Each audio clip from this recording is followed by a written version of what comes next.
Den Zahn müssen wir leider entfernen. Du musst ja jetzt echt raus. Heute? Das war so viel Druck. Da habe ich mir quasi in die Hosen gemacht. Ja, und dann lag ich da und wurde von der Polizei abgeführt. Genau, das war ja der Zeitpunkt, wo ich überhaupt gemerkt habe, dass er konsumiert und so ein großes Problem damit hat. Und da war für mich in dem Moment erstmal eigentlich alles vorbei.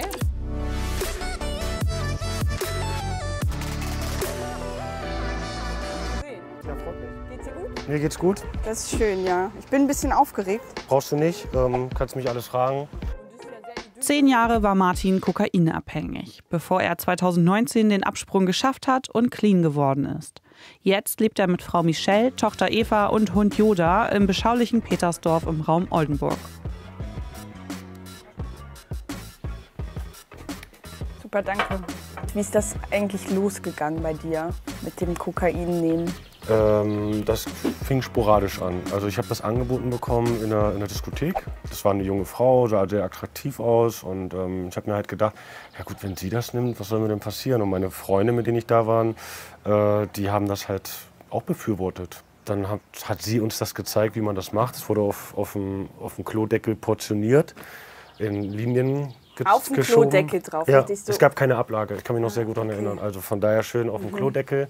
Also die stärkste Emotion oder das stärkste Gefühl, was ich hatte, war halt einfach Euphorie. Man war so lebendig, so übertrieben lebendig. Ich fand mich einfach toll auch, ne? Also auf der Tanzfläche. Ich habe gedacht, ich bin der Mittelpunkt. Ich habe die Aufmerksamkeit bekommen, die ich sonst immer gebraucht habe.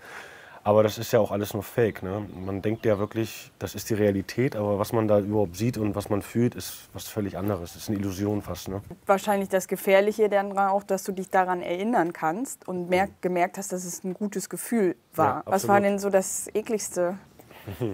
Ich konnte es tatsächlich auf einer Party halt irgendwie nicht mehr so richtig zurückhalten, ne? Oder ich weiß noch, einmal hatte ich mich in einer Schlägerei wiedergefunden und da wurde ich dann vom Security runtergedrückt auf den Boden und das war so viel Druck, da habe ich mir quasi in die Hosen gemacht. Ja. Und dann lag ich da und wurde von der Polizei abgeführt. Also es ist schon viel, viel Schlimmes letztendlich auch passiert. War ja jetzt alles so ein bisschen von der Partygeschichte her. Du hast es ja dann aber irgendwann auch richtig regelmäßig genommen. Genau. Wie kam das denn dann dazu, auch das im Alltag zu nehmen? Also das war das allererste Mal, kann ich mich noch sehr gut daran erinnern, ich war den nächsten Tag so kaputt, so müde, fertig, musste arbeiten. Und ich hatte noch einen Rest. Und da habe ich gedacht, komm, ich nehme den Rest jetzt einfach mal. Und das war halb 7 Uhr morgens und dann habe ich da noch eine kräftige Linie gezogen. Und da habe ich gemerkt, ich kann konstant und fokussiert arbeiten. Und so war das dann, das war so der Startschuss. Das hat nie jemand mitbekommen? Ich habe immer gesagt, Leute, wundert euch bitte nicht, wenn ein paar Taschentücher zu viel im Mülleimer liegen oder ich immer verschnupft bin.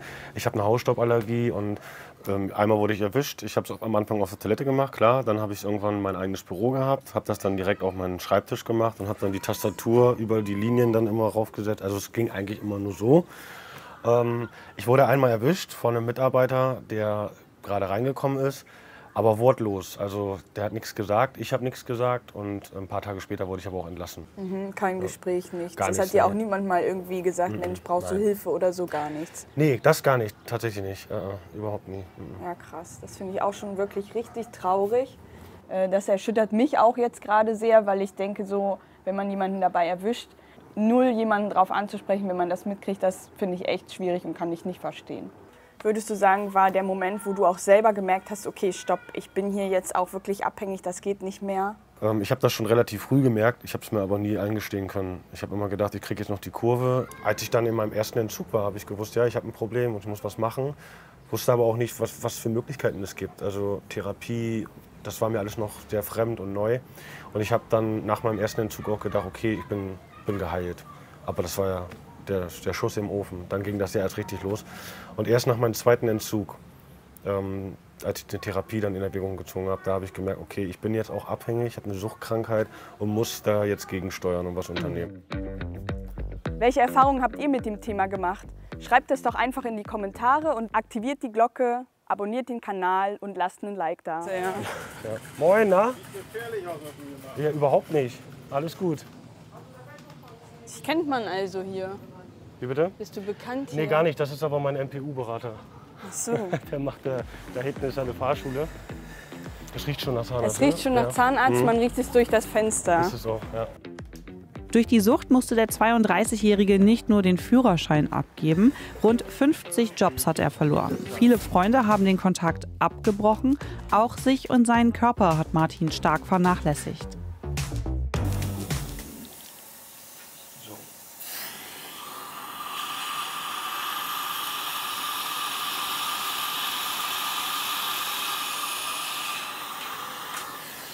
Gut, den Zahn müssen wir leider entfernen. Das wird hier nicht gut gehen, wenn wir den noch ewig Wurzel behandeln und am Ende verschließen.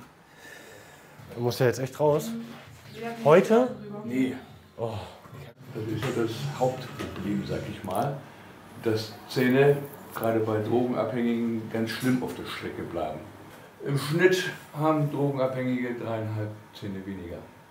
Das ist auch der Nachteil, ne? Ja, ist so. Aber Egal. es ist immer Das nur ist aber die Konsequenz, ganz einfach. Du bist ja auf einem guten Weg. Wir greifen das jetzt alles an und Drogen kommen nicht mehr vor in dein Leben und der Rest kann durch uns repariert werden. Dankeschön. Tschüss, danke. Ja, war doch kurz und schmerzlos, ne? Gott sei Dank, ja. Wie war für dich das erste Mal zum Zahnarzt zu gehen nach dieser Zeit? Es war eine Überwindung, aber nicht der Weg dahin, sondern wie ich es mache. Weil ich wusste ganz genau, wenn ich jetzt zum Zahnarzt gehe, dem werd ich die Karten offenlegen müssen. Der wird mich ja fragen, was hier los ist. Und, aber da er so ein sympathischer Kerl ist, habe ich gedacht, ich sage ihm das jetzt auch einfach. Und das muss man auch machen, weil ich finde, das ist vollkommen okay. Es sollte ja kein Tabuthema mehr sein.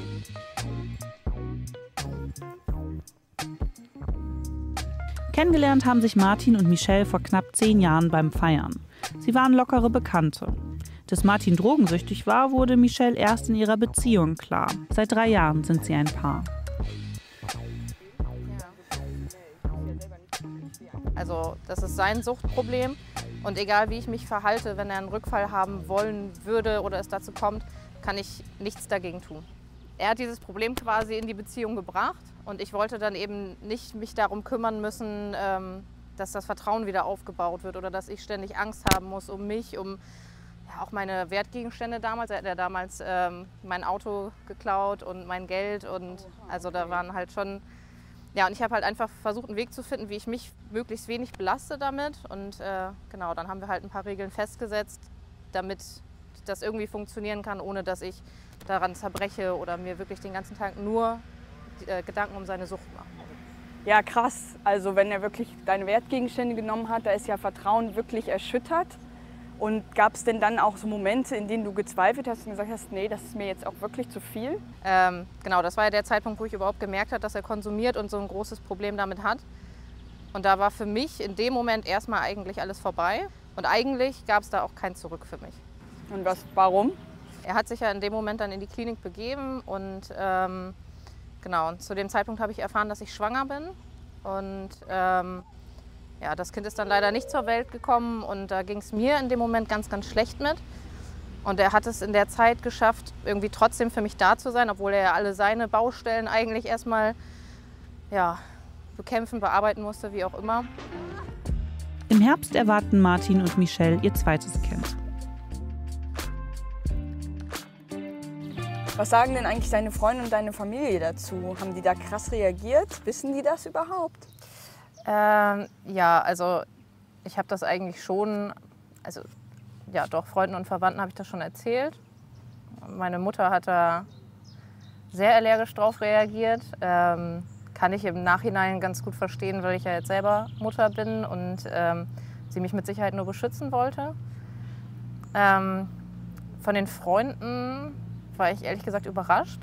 Ich hatte so das Gefühl, dass in dem Moment, als ich mich für Martin entschieden habe, wurde mir so ein bisschen mein Urteilsvermögen abgesprochen. Also es war ja, ich wurde auch tatsächlich mit ausgegrenzt. Also nicht nur er sollte teilweise nicht mehr kommen, sondern manche Leute haben mir bei WhatsApp nicht mehr geantwortet oder ja, also haben dann auch Abstand zu mir gesucht.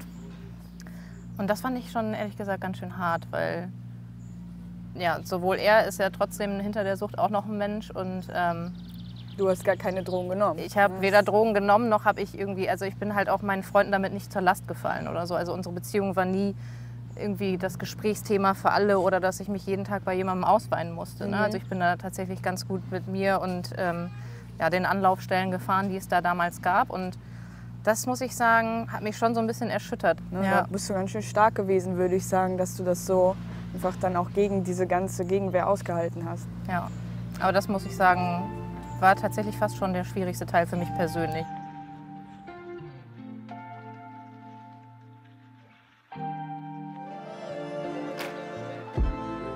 Also wir drehen jetzt ein Reel für deinen Account. Genau. Du machst nämlich auch so Präventionssachen. Richtig. Und das heißt, wir versuchen jetzt da Du wirst mir jetzt helfen. was. Ich helfe Genau, dir. ja? Gut, machen wir so. Eine Schüssel. Warum Mehl? Mehl sieht immer ganz gut aus. Wir faken jetzt Kokain. Also Okay. ich würde mir beides nicht durch die Nase ziehen.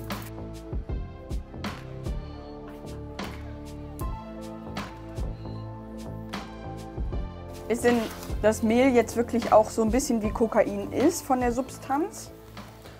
Ja, absolut. Also es gibt natürlich auch da Unterschiede manchmal. Das ist sehr fein, extrem fein. Also es ist nicht ganz so fein. Da sind schon so paar kleine Splitter, Steine mit dabei. Ah, da bist du so. Was ich mit dem Kanal mache, also grundsätzlich ist der einfach so eine Aufklärung. Das ist der Zweck und der Sinn dahinter. Weil ich wünschte, ich hätte damals tatsächlich da irgendwie mal so ein bisschen Hilfestellung gehabt oder Anlaufstellen. Und mich schreiben halt auch viele Leute an, fragen mich, was kann ich tun. Eltern tatsächlich auch viele mittlerweile. Und ich gebe da halt einfach meine Erfahrungen, meine Erkenntnisse mit. Ja, also ich bin kein Suchtberater, ich bin auch kein Mediziner oder sonst irgendwas.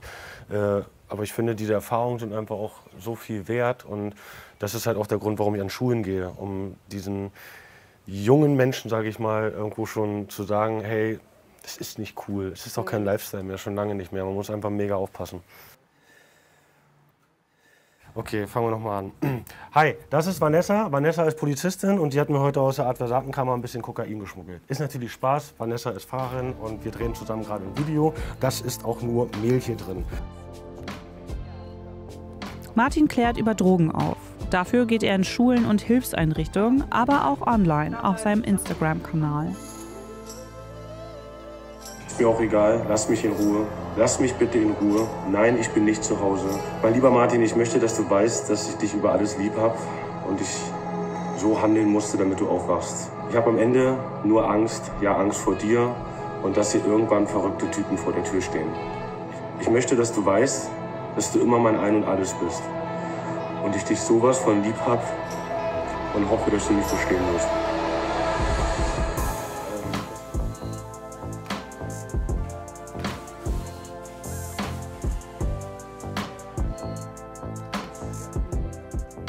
Also das Schlimmste ist an der ganzen Geschichte auch die Beschaffungskriminalität. Wie viel Geld hast du so pro Woche gebraucht? Zu, ich sag mal, starken Konsumzeiten waren das pro Woche 300 bis 500 Euro. Ja. Und das hat man ja nicht einfach so. Wie bist du da rangekommen? Das eine Mal oder eine Zeit lang habe ich tatsächlich bei eBay Kleinanzeigen, also im Internet, Sachen angeboten, reingestellt, die gar nicht existiert haben. Und sonst so auch Freunde? Hast du Ja, vielleicht Freunde natürlich. Also ich habe Freunden oftmals nach Geld angepumpt und denen das auch nicht wieder zurückzahlen können. Ich habe damals auch Urkundenfälschung begangen. Ich habe meine Zeugnisse, meinen Lebenslauf, meine kompletten Bewerbungen gefälscht, um halt an bessere Jobs zu kommen, um halt noch besseres Geld zu verdienen oder mehr Geld zu verdienen. Das hat auch wirklich geklappt. Das ist ja alles nicht legal. Wie ist denn da jetzt eigentlich so die Lage bei dir? Also die aktuelle Lage ist, ich habe noch eine Bewährungsstrafe, die wurde ausgesetzt auf 3 Jahre, ist jetzt noch 1 Jahr, dann ist das auch vorüber. Mehrere Geldstrafen, die ich zahlen wollte. Ich habe damals die Opfer, sag ich mal, von meinen Machenschaften das komplette Geld wieder zurückerstattet. Ja, und habe mich dann auch selber angezeigt und ja. Also du versuchst jetzt wirklich das aufzuarbeiten, aber es ist eben ein langer Weg und hat dich auch echt jetzt noch so im Griff. Genau. Die ganzen Konsequenzen auch davon. Ja, cool, dass ich heute mit dir mitgehen durfte. Es war für mich ja das erste Mal, jemanden zu treffen, der mal abhängig war. Und ich fand es sehr interessant. Danke für den Einblick. Sehr gerne. Mach's gut. Mach's gut. Alles Gute für dich. Danke. Ciao. Ciao.